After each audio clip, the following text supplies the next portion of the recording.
L'émotion d'abord parce que Werrason a fait plus de 10 ans. Il n'a pas donné ce qu'il donnait avant. Il n'a pas eu l'occasion de prester comme d'habitude. Il prestait souvent en Afrique, souvent au Congo. Et tu sais, faire 10 ans, ne pas voir ta star préférée, tu accumules. Hein? Tu accumules. Donc les jours où tu vas voir l'événement, donc tu seras devant l'artiste, c'est l'émotion qui règne. Hein? Donc, pour nga eloko wana nyonso ezosalama comme baprogramme wana ezaka nzambe nde apermettre.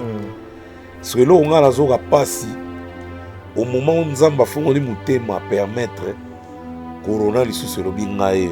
Est-ce que Werrason d'hier et Werrason d'aujourd'hui, c'est la même personne ou comment? Moi, je connais le Michael. Moi, je suis un artiste tambour à l'égal au week-end en France 24. Pour le bout à l'équipe en France 24. Non, oui, à l'équipe en France 24, mais au moins après 2 jours, bah tu vas lutter à la place erreur ezali, bah faute ezali, bah kati, bah tiens on a internet. To zongi, voilà, to zongi. Na sujet to bana ko lobela likamba jaloux. Donc tu vois que tout le monde a des jaloux. Même Fer aussi a des jaloux. Voilà. Artiste nyonso pour aller dans la plateau à télé, dans l'émission français, à ça la gaffe. Ils ont à mon côté ça les gars pète le roi sango. On a artiste na biso zoloba. Tous les artistes congolais évoluent à Kinshasa. On va aller dans la plateau à télé, bah ça la faute. OK. C'est que maintenant il faut le terme monsieur. OK. Pour qu'il pas congolais réussir. Pour ceux qui réussissent ça qui venez à jaloux et on va atteindre. Mais le fait qu'il bimisi en sait que outil na mutema donc atteindre. On a elo fona lo bana fali, to na ba artiste nyonso bazo exceller bien. Quoi na ye affecta ba makasi te parce que position na bango bazaleli. Et sengi ka bongo. Ngara limite que yoza no wana te. Bon, pour ni ngana za na ba jaloux lo wa bango te. Ngaba jaloux bazaka na analyse. Yo ndeni nga olobi ke nga na tala bi 3000 vies mais kazo tala mbeka 3000 vies oneli yo ke loba kuna ke nga na zo beta te mo beti peta mais ye to bango ba place bazawana mais jaloux fois za la kakati. Même la classe coup du monde so bimi les premiers ba o bazwa ba zéro wana bango ba bote ma ki jaloux ba bote ma ba jaloux sans que ba forcer. La classe que tu vas vivre, tu vas avoir jalousie. Bon, est-ce que place où tu vas occuper, tu vas être là, tu vas être ah oui. Tu vas suivre ça, tu vas avoir réussite. Donc les jaloux doivent être toujours là. Très bien. Bien que réussite est fort à moi. Mais tant que ça est fort, au commun de Sikamoro, il y aura toujours des détracteurs. C'est des jaloux.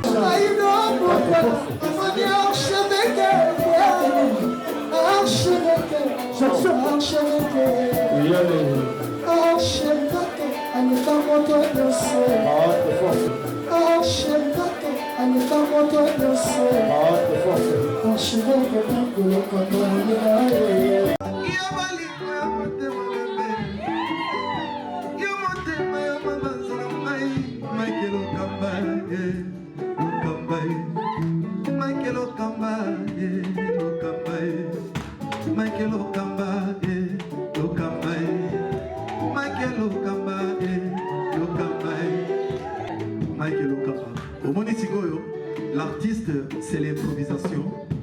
Na honoré dans l'émission. Africa Elengi TV, votre chaîne, l'incontournable, la star des chaînes.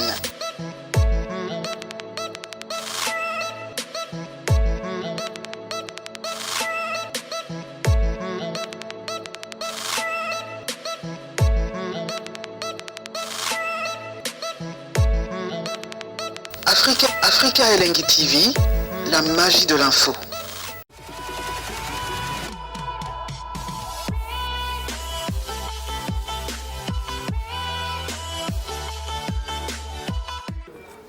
Voilà, chers amis internautes, vous qui aimez cette émission, vous qui regardez souvent cette belle entretien, retenez que nous sommes déjà en direct sur nos antennes 3 www.africa-elengi-tv. Mesdames et messieurs, encore une fois, bienvenue sur nos antennes Africa Elengi TV. Comme vous le savez, cette émission a été toujours conçue par vous. Une émission de chroniques musicales, une émission qui ne cesse toujours à vous donner l'information sur l'actualité musicale. Aujourd'hui, comme d'habitude, nous allons recevoir notre invité. Succès Plateau, donc c'est un analyste où s'habitue déjà naïe. Il s'appelle Mbouta Likassou, avec qui nous aurons le temps de parler tout autour, n'est-ce pas, tout autour de beaucoup de sujets d'actualité qui circulent là, où vraiment ils sont à la toile. Sans plus tarder, je dis merci déjà à Bandekogno surtout au soutenir Rabiso, à commencer par le véritable code Mboka Willy Moucheni, qui nous suit depuis Kinshasa, et pourquoi pas de penser à toi, le boss Eric Mandala. Comme je vous avais dit tantôt que nous avons beaucoup de sujets d'actualité autour de Solola Lelo, le roi de la forêt, n'est-ce pas, qui annonce son retour sur la scène européenne après plusieurs années d'interdiction du phénomène combattant. Nous aurons le temps de parler pour cet grand événement de Weranson Igwe de la forêt. Nous allons parler aussi des Fally Ipupa message, comment est-ce qu'ils ont marché, ils ont déroulé. La chanson message vient d'accumuler déjà 855 000 dans l'espace il y a 5 jours, vraiment trop bêta ma solo. En même temps, Koffi Olomide, hommage à sa maman, à sa mère, ou à Tirabiso, maman Ami, Torloba. Par rapport aussi à Nzemboana, conférence de presse de Koffi Olomide. Nous allons prendre le temps aussi de décortiquer par rapport à contenu, par rapport à message clé de cet artiste musicien Koffi Olomide. On nous signale en même temps que Ferregola, Jésus de Nuance, on a passage naïe dans France 24. Comment est-ce que l'artiste a s'exprimer, n'est-ce pas, dans le grand monde? Est-ce que beaucoup de questions qui se posent, n'est-ce pas, autour de ces passages de grands artistes Ferregola, Jésus de Nuance. Succès Plateau, comme je vous avais dit tantôt, que j'ai réussi pas mal. Qui est déjà en face de moi, n'est-ce pas, un analyste au nom de Mbouta Likassou, Otorobeta Masolo. Bonjour Mbouta. Ouais, bonjour Mike. Bonne santé. Très bien, par la grâce de Dieu. Et puis na pesi même moté na bandeko nyonso bazolanda biso sikoyo. Au bazar partout dans le monde, na pesi le PDG Luanzo Matrak. OK. Ba mota trop depuis France, LM Corporation, na pesi Clarisse Tanga Mouyembi Wambota trop motema Guilain Antebe Mitterrand Champagne les champagnards, né grandi, né bogard, né dans la bourgeoisie, un homme qui bosse, pas à la patron. Après si Batoutou Bambote, Jean-David qui a mboté, donc voilà.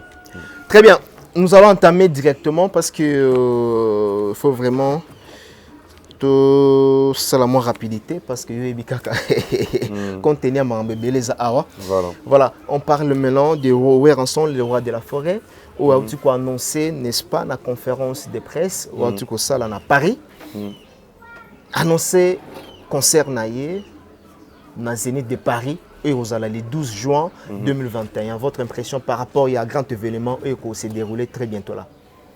Ravi, hein? Très ravi.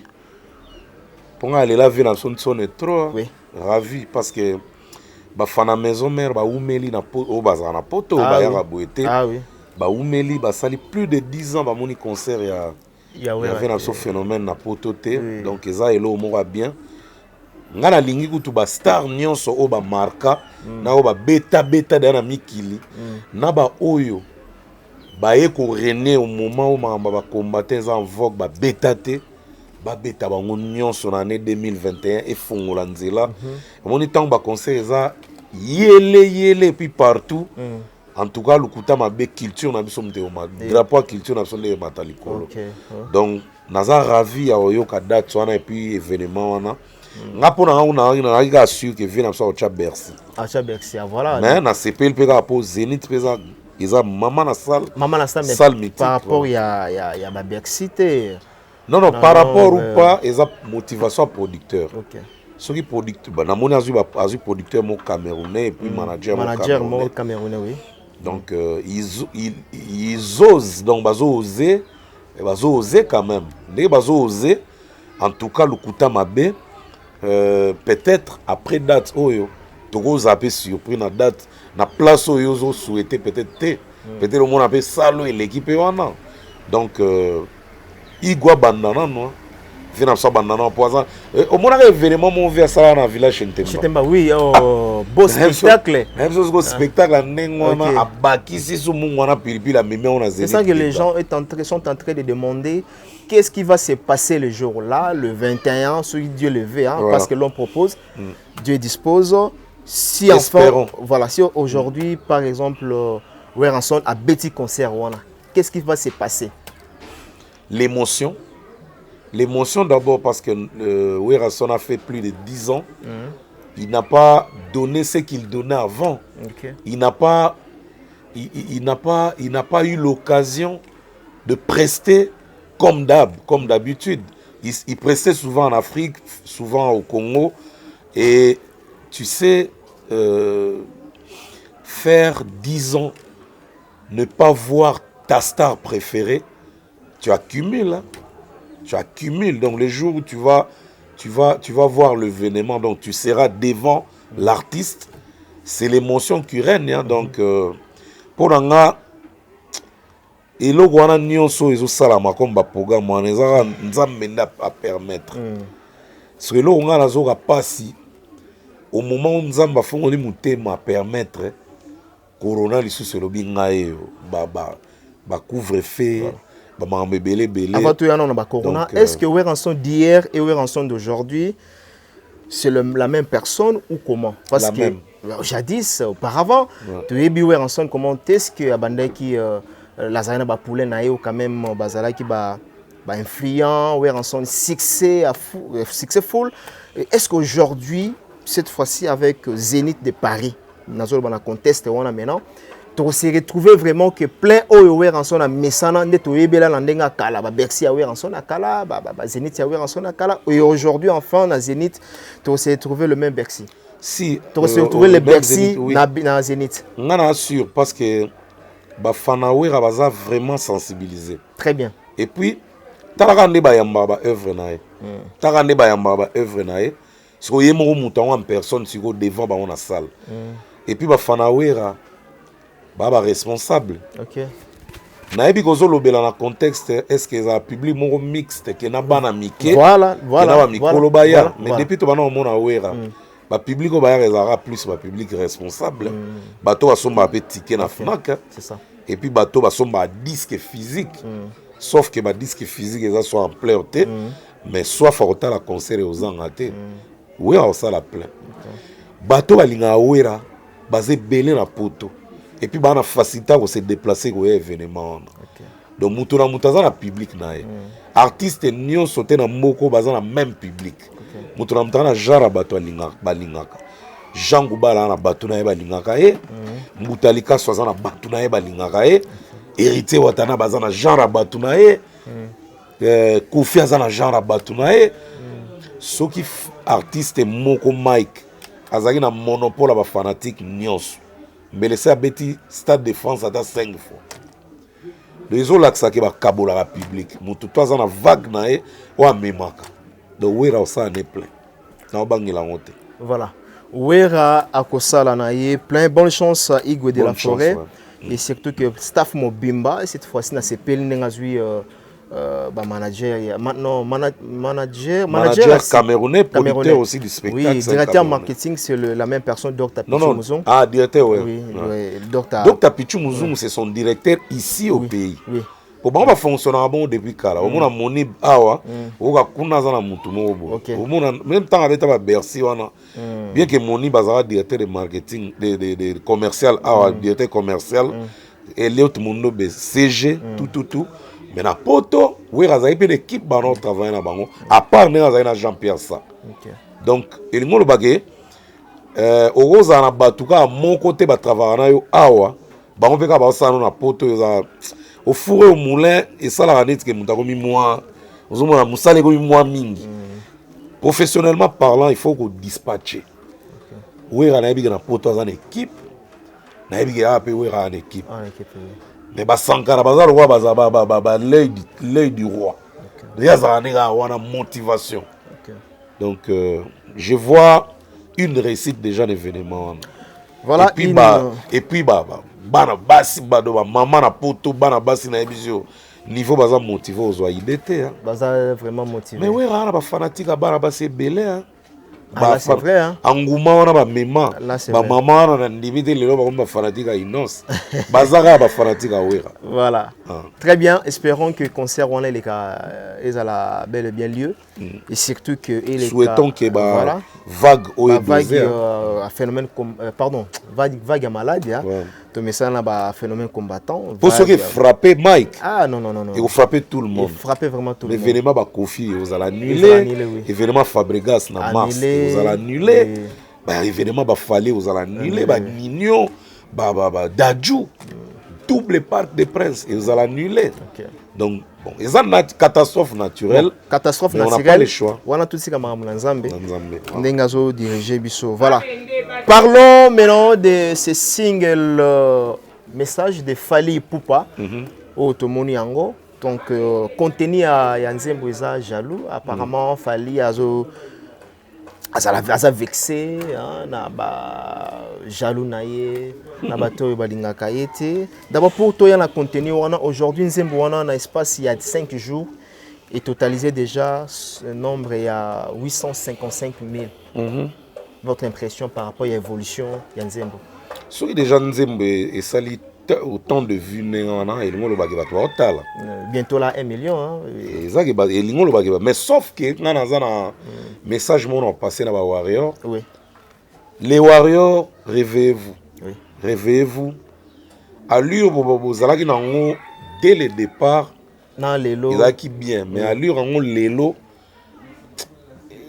mot d'ordre on dirait ça sous respecté apparemment balali te kolala te parce que kosala déjà kotala maboye déjà bato balali te mais baza susu impliqué te ndenge ezalaki liboso franchement nayebi te nini ezodistraire to nini ezobalola regard nde tooloba na bawarrior nde mpe tooloba na bafanatique ya bamusicien nyonso bolamuka bopousse bamusicien na bango boconsommer bango na bavente électronique déjà fallu message dans la vente électronique félicitations oui c'est la tendance du jour message est à premier donc message est à premier ndeto lala ki to la muki ouais voilà et ça la tendance mususu Nzembo na fait ça bien na Damso oui Nzembo Damso na eza bien la première place message pesant la première place na tendance du jour donc félicitations na vente azoteka yango pe tozo se soucier nango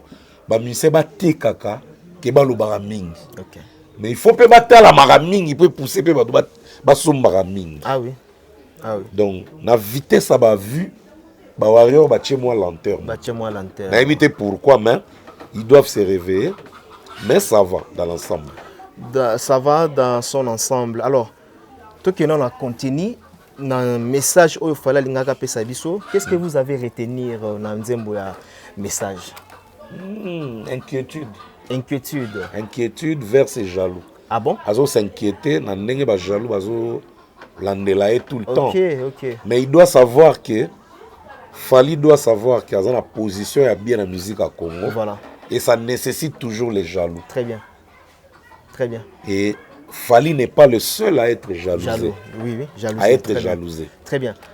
Tous les artistes qui excellent bien dans notre pays ont des jaloux. Et na trempe au bango ba komi nango wana. Bien que bana mitema au bisono so batoza nango. Mais il faut bazana ba nerf solide parce que ba jaloux na ba kozala kaka. Mukolo ba jaloux ba kotika ba Fally boye, ba Fally seke ba sili. Ah bon? Mike faut retenir le quoi. OK. Donc Fally a banalisé bilo mususu. Ko banaliser na ndenge ke moni bon, ayembeli bango eza bien. Donc pour ce n'était pas important. Ce n'était pas important, il y a Nzembo wana. Eza nécessaire te. Soki alingi ba jaloux bazala souté, allons à premier. Est-ce qu'on peut dire aujourd'hui que le système de Fally Ipupa, système comme Kaki Panka Kokolo, voilà. Est-ce que c'est désactivé ou comment? Non mais au cause de la paix, aux Olandano ma campagne les capena trotté. Parce que le système pardon Mike, non le banane. Pardon, je vous en prie. Ouais. Système il y a Kaki Panka Kokolo, ils que Natala Rabinote, Namona Rabinote, Makambo Bossala, Eko Makate, Namona Kate. Et aujourd'hui, Fally jaloux anazo kangamega. Jaloux azo kangamega. Ba jaloux tu pardon, bazo kangamega. Voilà, c'est-à-dire le système est désactivé. Ils ont désactivé. OK. C'est que maintenant Fally faut le terme même chose. OK. Pour qu'akipa ko le réussir te. Pour ceux qui réussissent ça qui venez à ba jaloux et ngai ko atteindre te. Mais le fait qu'il bimisi en sait que outil na mutema donc atteindre. Très bien. Alors ce qui est atteindre, on peut dire que Azuku Makasi, à sa vexé de manière à ce que à côté. Si on a elo fona lo bana Fally, to na ba artiste nyonso bazo exceller bien. Kouana ye affecta bango makasi c'était parce que position na bango bazaleli esengi ka bongo. Ngara ndimi te ke yozano wana te. Bon, pour ni ngana zana ba jaloux lo wa bango te. Ngaba jaloux bazaka na analyse. Yo ndeni nga olobi ke yo ngana tala bi 3000 vies mais kazo tala mbeka 3000 vies. Ondeni yo ke lo bakuna ke ngana zo beta te mo beti peta na considère. Ah oui. Ngaba jaloux bazaka na analyse mais ba jaloux na musique. Yo ta musique na e ndeni ye ka premier ngana za kuna ba jaloux wana te. Mais ye to bango ba place bazawana mais jaloux faut azala kakati. OK.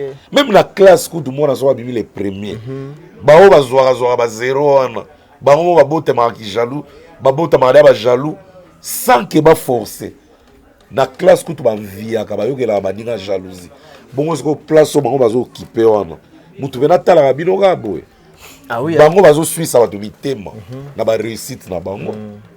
Donc les jaloux doivent être toujours là. Très bien. Bien que réussite est fort à mon. Mais tant qu'on sait l'effort, au commun de Sika Morobo, il y aura toujours des on a bien des détracteurs. C'est des jaloux. Au faut bazala ka wana. Ceux qui bazate ba occuper sous ma na yote. C'est qu'on a sous cible té. Ah oui. On a sous fruit mûr té. Ah oui.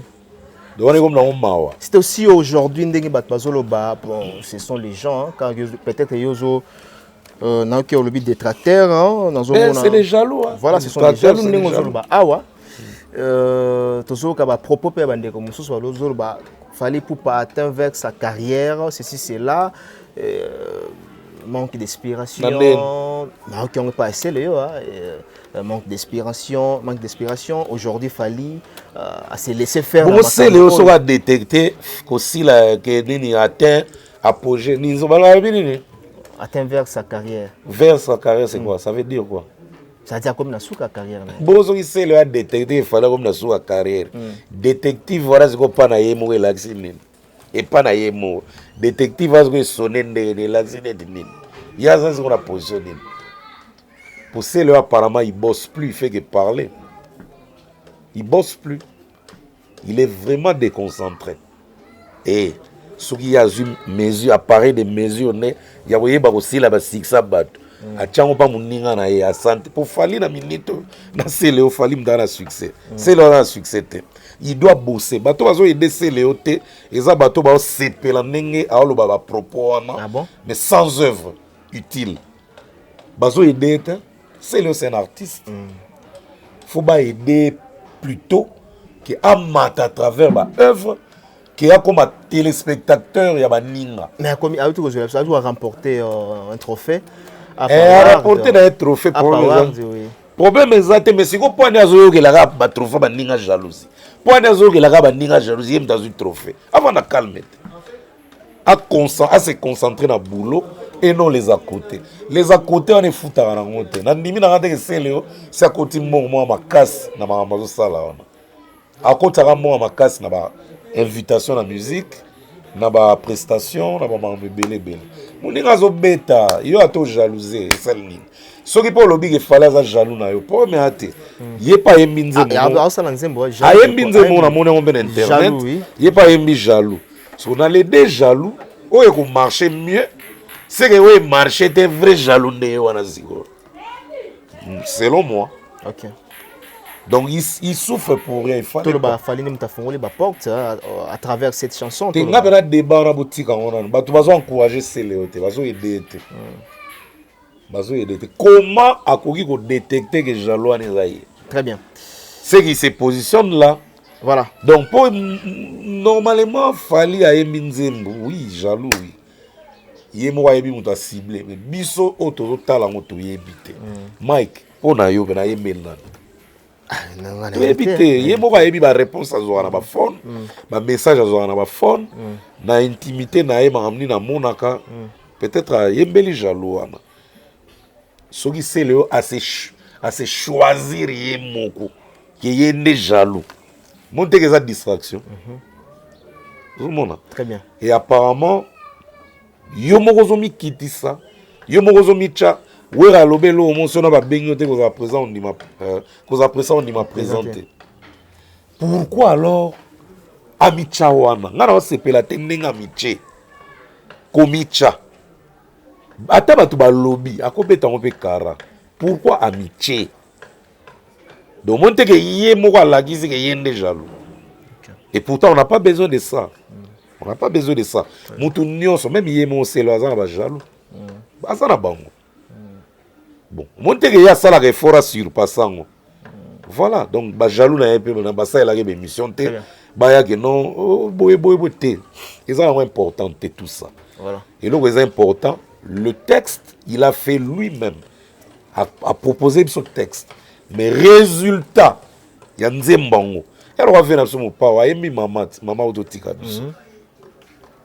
Mais résultat, il y a un zémbango. Contenu, mais résultat. Bien ou faux, bien ou mauvais. Bien. Donc on peut dire résultat déjà ça marche bien. Dans ma famille, message résultat na tendance du jour. Premier. Voilà. Aujourd'hui, Fally Ipupa a beaucoup, n'est-ce pas? L'artiste a beaucoup d'abonnés, n'est-ce pas? Na YouTube nae. 1 million combien? 770 000 abonnés. 1 770 000 abonnés. Ouais. Voilà, c'est vraiment à féliciter et ça facilité pour nos artistes. Et ça félicité, mais. Voilà. C'est toujours. Pourquoi? Non, content ma casté na ndenge à. Disais la parole. Côté azaleli. Voilà, na lingina. Nazo même en place au lingo comme on a. Très bien, aujourd'hui, il fallait pas beaucoup le nombre d'abonnés sur YouTube. Voilà, ceci, c'est là. Mais aujourd'hui, s'il faudrait être sincère, Mbotalikasso, fallait aujourd'hui atteindre, n'est-ce pas, fallait aujourd'hui atteindre son objectif par rapport à la notoriété naïe, par rapport à la rang naïe. Toujours moins le lobby 1 million et quelques d'abonnés. Est-ce qu'il fallait pour pas vraiment atteindre l'objectif naïe? Non, noté. Il est en bonne position. Mais non atteindre l'objectif. Il a beaucoup à faire. Ah bon? Peut-être non. Les Kings, c'est fini pour les Kings. Non. Les Kings, c'est un surnom. Oui. Les Kings, c'est un surnom. Là, c'est deux choses différentes. Surnom et surnom. Ok. Les activités, c'est les activités ou les réalisations. C'est les réalisations. Azo Salama, il y a bien. Mais non, atteindre l'objectif. Objectivité n'a été. Jamais. Non, noté. Très bien. Azana m'a belé à Osala. Et belé alors. Et belé. Il ne faut pas rêver. Vous parlez ça par rapport à quoi? Par rapport à nombre d'abonnés ou comment? Par rapport à la notoriété, il a fallu pour pas. Il faudrait avoir combien? Par exemple, selon Mbotalikasso. Est-ce que vous na minute c'est Fally qui est l'artiste congolais le plus suivi na Facebook, na Instagram, na YouTube. Vous voyez bien? Voilà. Donc c'est lui la tête de notre pays. Dans les réseaux sociaux. Est-ce que la tête de Tanzanie c'est Diamond? Très bien. Vous avez le nombre d'abonnés na Instagram, na YouTube, na Facebook, ils ont combien? Il dépasse les nôtres. Très bien. On n'est pas content. Ok. Donc, on a dit objectif, ils en ont atteint. Très bien. Sauf qu'en France, Gims a prôné. Très bien. A commis loin le nombre de vues, nombre de vues. En général, il a atteint des milliards. Maintenant, les abonnés, il est loin. Très bien. Numéro 1 à Cameroun, peut-être fallait l'équier. Là, c'est bon. Numéro 1 à Côte d'Ivoire, ils ont Arafat, fallait l'équier, c'est bon. Allez, malgré Tika Bisso. Mais ils ont un pays, nous Nigeria, on n'a pas l'équipe, il va te belé. Mais il faut aller à l'issous. Pour Congo, tous à la fière que numéro 1 a besoin de Kaka. Qu'est-ce qu'il faut faire maintenant pour que Fali Kaka yete bamiser tout en bonne position en bonne position pour que basala effort ba contrer challenge wana pour na ba musicien africain belé ba banga biso musicien Congo ba contrer challenge wana comment la fin na bango ils a charge na bango ils a devoir na bango communication tezo zanga ou comment. Ah oui, hein, manque tes mains, l'allure n'est pas vraiment auto-déterminée. Très bien. Donc, les musiciens sont belés, les gens sont marketeurs, ils sont moussala. Mais réalise, résultat, ils ont la kisake, ils poussent à la peine, ils ont mingi penzate. Félicitations à Inonce. Hein. Inonce, oui. Il n'y a pas longtemps. La chanson Best hein, avec Damson. Il n'y a pas longtemps, Inonce a un faible nombre. Bon, pas faible, mais il était dans des 300 et quelques mille abonnés dans YouTube. Oui. Mais grâce à deux titres, il est là comme dans 526 000. 526 000 abonnés. Donc, ils ont l'accès. Azo Pumbo, Azo Kende, donc il est dans les bons. Sotani Moutoulawa Kofi Olomide. Kofi Olomide a motivé abonné mingi. Ah oui, belé. Si on a bien checké vite fait. Oui. Il n'y a pas de problème. Le temps pour moi, n'est-ce pas, de remercier toutes ces personnes qui nous suivent, à commencer par à Londres déjà, on a Gauthier Mascotte, l'ingénieur de Bangkok. Il y a Gauthier Mascotte, je te salue. Et nous allons repartir de l'autre côté pour penser à Christelle Blanche sur la taille électrique. Un grand coucou à toi, Christelle Blanche sur la taille électrique. Et sans oublier na Kaya Kaya Moucha. Na South, na Cape Town. On appelle à saluer Kaya Kaya Moucha, 40-40 Club à Cape Town. Voilà. Kaya Kaya Moucha, multi-boss. Il y a qui n'a partout. Donc, on a tout à Zambie, ça va bien. Oui. En tout cas, on a pu se montrer depuis Cape Town. Kofi Olomide a atteint 540 000 abonnés. 540 déjà. 000 abonnés. Nous avons eloko wana.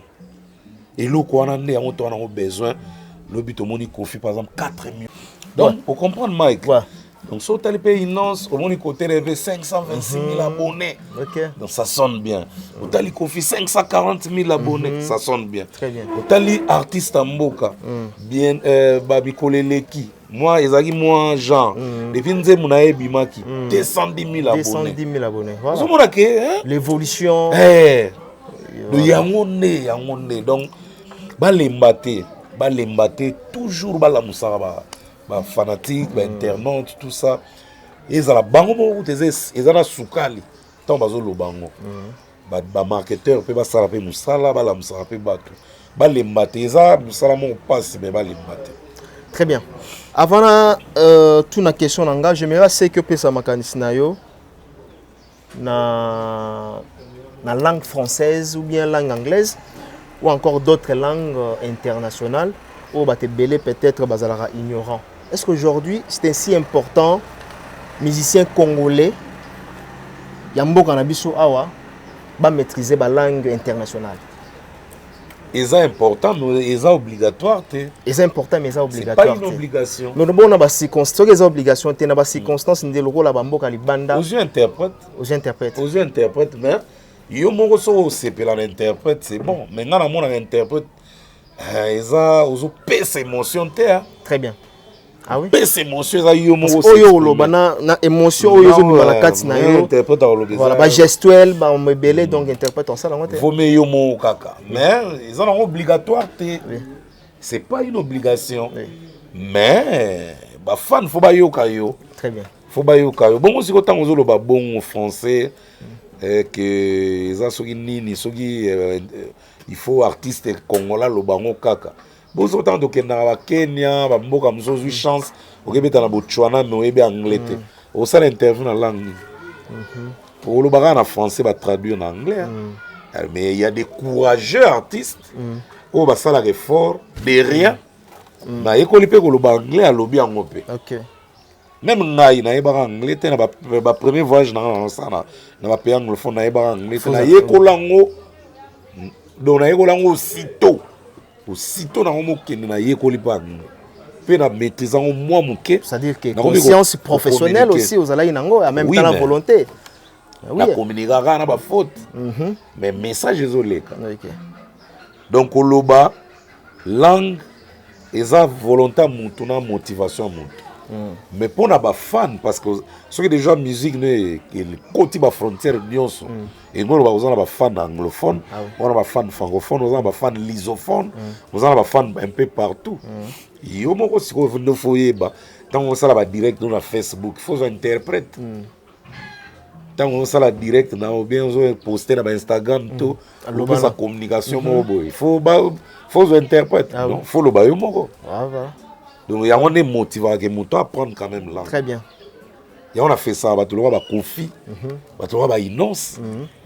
Et en anglais après ces messages, et en français après ces messages, bah Fali.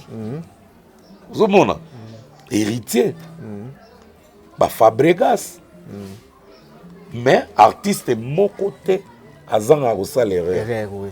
Mais apparemment erreur wanande ils ont l'Arabie soit dans le sens que y a ko tchola ba artiste na biso ya ko seka bango en même temps kuta mabe muta tchola mutu pona langue aza ignorant muta tchola mutu po muta sala ba erreur na mona muta l'équipe na France 24 ba 4 ka parti à sala erreur pas once ko ni le Michael ngolo bazo ninga artiste ambo alega na weekend na France 24 pour muta l'équipe na France 24 non oui à l'équipe na France 24 mais au moins après 2 jours ba to baluki ba place erreur ezali ba faute ezali ba kati ba tiens la ba internet to zongi voilà to zongi na sujet to bana ko lobela likamba jaloux donc tu vois que tout le monde a des jaloux même faire aussi a des jaloux voilà artiste nyonso po alika na plateau à télé na émission français à sala ba gaffe.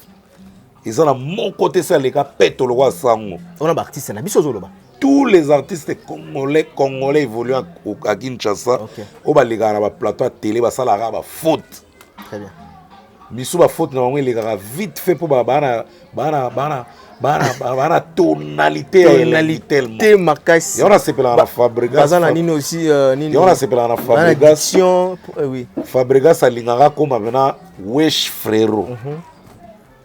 Ça la bien. Ah oui. Kolamba tonalité mo et ça la rappelle bien. Ah oui. Ça on voit. Automona wera ça là on a plein concert na poto alinga alamba français ceci c'est. Oui, la spa alamba oui alamba sko ba New Banani ba Zulu. OK. Oui razwa linga imiter lobela ba Zulu. Asa oui na ba petit bela ba Zulu. C'est mon be faut kota ka ba wesh frère. Au côté on marqué dendi mo koti kaka. Ah oui. Mike Batika Bilo wana intéressante. Nga pona nga na féliciter artiste passage à Ferrego là. Il s'est bien exprimé pardon. Est-ce que moninga na sali faute? Ah oui. Botchola. Vous comprenez? Il s'est bien exprimé ponanga, il a évolué.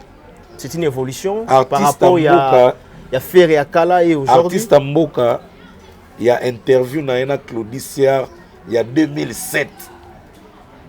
Ils sont différents dans l'interview na Autosala avant-hier si c'est samedi. Très différent et puis il a vraiment évolué. Très bien. Baluka ba foufouyante que babimisa bandoki na place ndoki azate. Ah oui. Artiste nyonso asala ba faute na TV. Na landa ba artiste belé. Pe na totanga ba kombo na bango te mais la raison même les grands. Et puis bato ba commentaire en internet. Pour na faute ba français bato. Bango aussi. Et aussi commettre des erreurs. Grande affaire ya ba faute na français.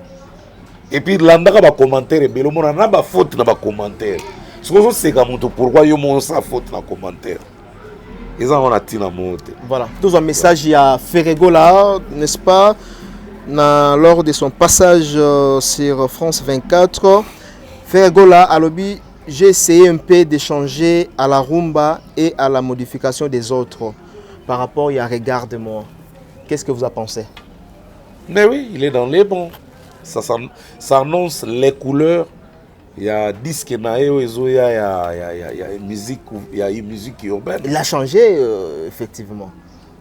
Il a amélioré, il n'a pas changé, mais il a amélioré parce qu'il était bon dès le départ. Il parle des modifications. Ouais, mais il a modifié, c'est ça que j'ai dit. Il a changé, il a modifié, il a évolué. Par rapport à ce qu'il faisait avant, il a évolué. Et il a raison. Donc, en tout cas, pour Nanga, nazo sentir que soko kangi misu juste seconde une seconde soko kangi misu la chanson en hommage la chanson Papa Wemba chanté à l'hommage de King Esther Menea. Ce n'est pas le même rythme avec celle de Ferregola. ngai vraiment nazo monate soko lingo critiquer bongo, critiquer arrangeur, ko critiquer artiste. Parce que les arrangeurs ont un rôle dans notre musique, dans nos produits.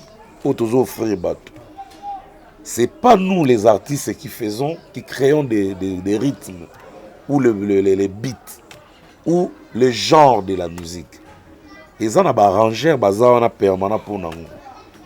Aux appels sûr qu'artiste regarde-moi, il a composé rythme. Non? Moi je ne crois pas. Il a associé les gens pour pas ça fouiller. Ne regardons pas gauche-droite. Total la réussite est l'eau. Asali Moussala est bien. Point barre. Si vous avez papa Wemba salaka. Si vous avez pas mis sur côté mon côté mon bé kangega na mutam. Ba grand prêtre baza oui. Mais tout se complète. Et puis tu apprendras du jour au jour. Et ça c'est intéressant qu'à tout moment Kolugara Oto Kangandoki Awa, Oto Kangandoki Awa, Oto Kangandoki Awa. Mike, c'est ça. Voilà. Merci beaucoup, mesdames et messieurs. Nous sommes en train de cheminer petit à petit vers la fin de cet entretien et nous allons prendre ce dernier point de Gez Mawete. On va livrer un grand concert, n'est-ce pas, na Showbiz. Awa, donc c'est l'artiste urbain à avoir rempli cette salle plein à craquer. C'est vrai aussi, hein, l'artiste urbain. Je ne maîtrise pas tous les gens qui sont passés au Showbiz. Mais il a fait un bon concert. Moi, je le félicite. Vraiment, résultat qui tourne au magasin. Plein, qualité artistique, à aimer bien, à s'exprimer. Donc, vraiment, dans l'ensemble, les concerts, ils ont réussi. Voilà, les concerts est vraiment totalement réussi. Voilà, réussi. Nous sommes arrivés vraiment à la fin de cet entretien. Alors, Mbouta, pour Nati Kayo, vraiment, aujourd'hui, Roygo Baksani, n'a autre opportunité. Et là, on a Baksa. Namoni, tu vas se concentrer c'est bien. Mais tu encourager les fans na bango. Bayoka mingi na ba streaming na ba Spotify ba somba pe. Voilà, on a dépêché, dépêche Nzembo ya Héritier Watanabe. Désolé, ezala ikutu awa na comprendre ndengeni na sauté yango. Déjà 661 000 l'espace de 6 jours. Désolé la chanson. Oui, je marchais pas mal. Votre impression par rapport à la chanson Désolé ya Héritier Watanabe? Ah, très belle chanson. Tendance un peu gospel. Ils ont fait ça mawa. Voilà. Message capté. Message capté, oui. Donc en tout cas, ils ont l'accepté bonne couleur. Il y a l'album. Mi Ange Mi Démon. Ça annonce déjà pas mal. On a déjà réussi. Donc, en tout cas, je vois déjà la réussite pour cet album. Voilà, s'il faudrait tout le la contenu. Contenu, ouais. À 5 pardon. À 5 pardon. 5 pardon, papa, maman. Acte et moi reconnaître qu'à ça la erreur. Donc, ils ont bien. Mais trop de justifications. Pardon, bah, c'est avec des justifications.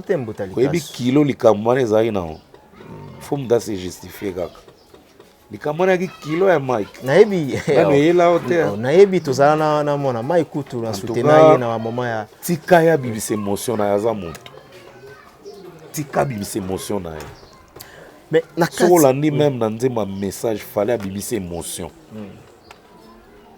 mpona nini azobimisa oyo euti na motema so olandi hérité émotion eza wana tika moto abimisa baémotion ne ntango aza mpena kobimisa ya vrai tika bibisa mais na kati ya nzembo wana so ozoyoka yango en tout cas ozoyoka bafrisson na kati ça sent vraiment que eza na mélancolique ya makasi siko banzembo eleki yango eza ebele kuna na kati ya mélange très bien nga kutu bato baotuna eza nzembo ya bolingo ou bien eza nzembo ya bolingo te par contre bato baomi kolobake non eza nzembo moko oyo lelo ezoréparé vie conjugale osentir sikoyo lelo ke contenu kaka te moto esalaka moto azala grand osentir que ça eza ensemble oui. Et puis avandisi style oui. Donc c'est ça qui est important. Très bien. On retrouve vérité là. Voilà.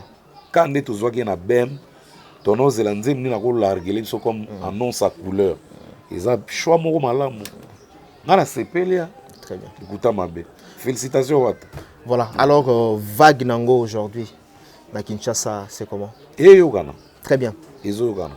Banzem to bimi migolo ezo yokana. Best mbalaboni ba obengo semega impère.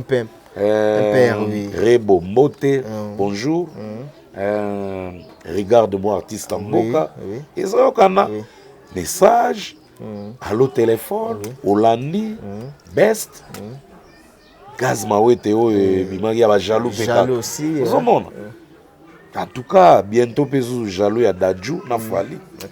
Dégâts. Très bien. Et ça, non, c'est bon. Mon Mboka est bon à bout. Chaque mois, à tout moment, vaguement à dizaines, quinzaine de chansons, ils ont emballé bino, ils ont poussé à travailler. Merci beaucoup. Je dis merci à Héritier Watanabe Bovon. Tous la mélange Médémon qui s'annonce déjà pas mal à travers cette belle chanson déjà, hein, n'est-ce pas, la chanson Désolé. Ils ont récolté vraiment la prouesse nango. Surtout en tout cas rien à commenter aux ala félicitations au à transmettre en et cette fois-ci nous sommes arrivés à la fin. Merci Mike, merci à internaute nyonso voilà ndabiso on est toujours à votre service to ki maraté to zalara na bolingo to on a bino vraiment na sepeli na analyse lelo OK to côté la zone mozindo benate mais quand même OK to meki ko tika l'actualité. OK Et c'est important. Okay. Il faut toujours boire.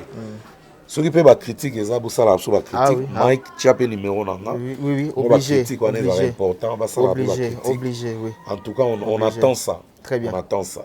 Merci donc, beaucoup. Vraiment la paix tout beauté quoi. Merci Moutalikasso. Donc ça l'est fini pour aujourd'hui. À travers cette émission cours d'appel, je dis merci à toutes ces personnes au Batali Bissoa.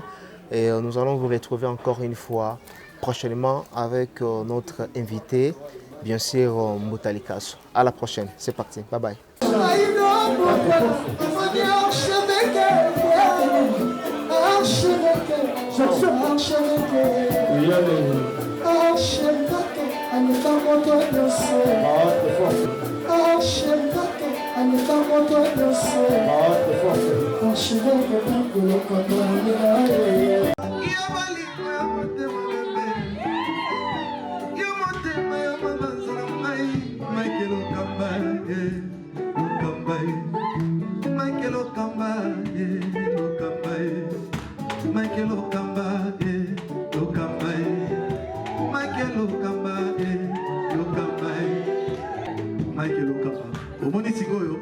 L'artiste, c'est l'improvisation.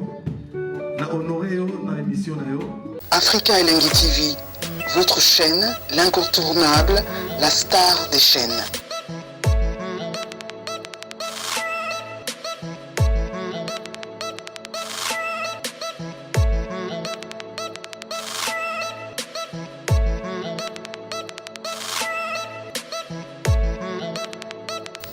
Africa Elengi TV, la magie de l'info.